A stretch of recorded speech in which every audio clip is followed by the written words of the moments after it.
How you doing, folks? So I just wanted to briefly show you what came out in my first 20 minutes of transfer case removal. I took down the shaft first. It was a very easy process. There are 4 small bolts attached to the differential in the back, and there are 2 clamps having now 8mm bolts, so the shaft is coming out nice and easy.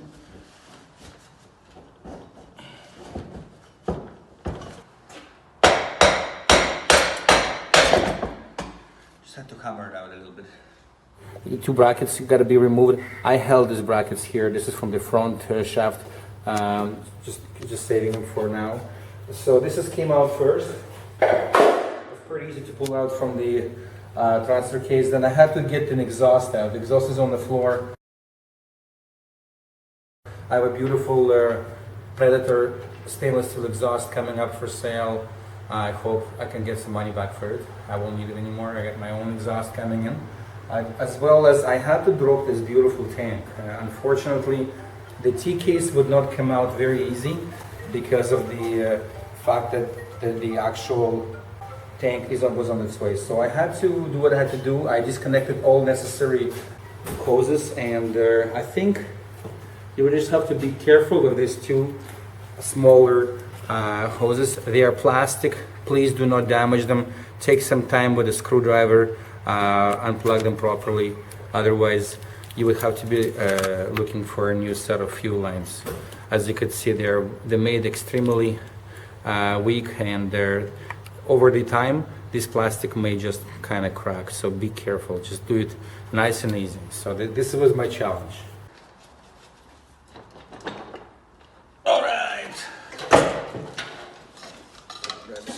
That's it.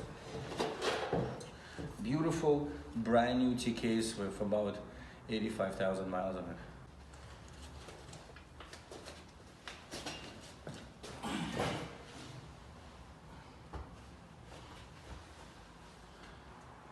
Wanted to let you know that the link between the transfer case and your shifter has to be saved, so don't throw that out in garbage.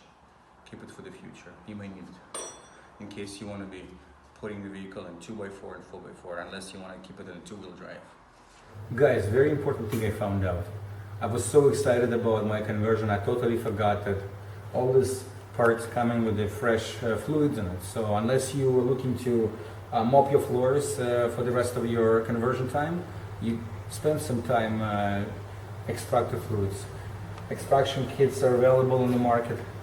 Get some nice little suction hoses and suck the tranny fluid, suck your transfer case fluid.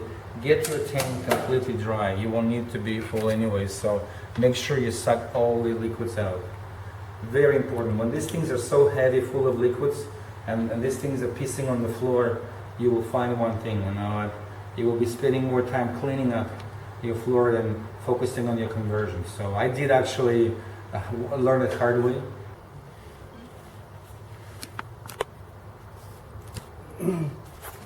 Как сверхний, то есть это какие-то это overshed какой-то, знаешь? Вот это мне совершенно упало.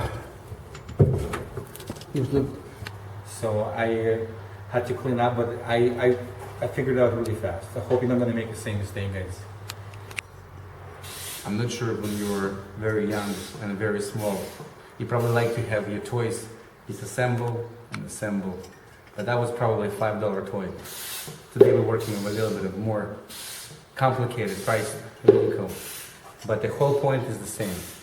We're still kids, and all we do is taking stuff apart and putting back together and getting a lot of spare parts.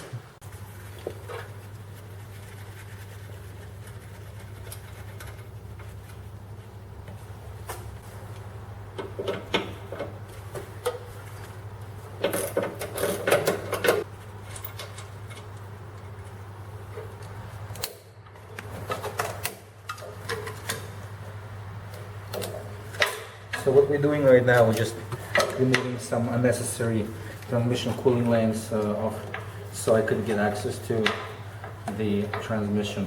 I'm planning to take tranny out separately from the engine just for resale purposes. It's much easier to remove it now once it's on the on the frame than it's on the floor. I don't want to tilt the engine a few times. I do have a couple of inquiries about this training already because it's in a good shape, so I will be reconditioning it and I will be making sure it's available for immediate. And he said just to call him because I'm looking for some information on his kit.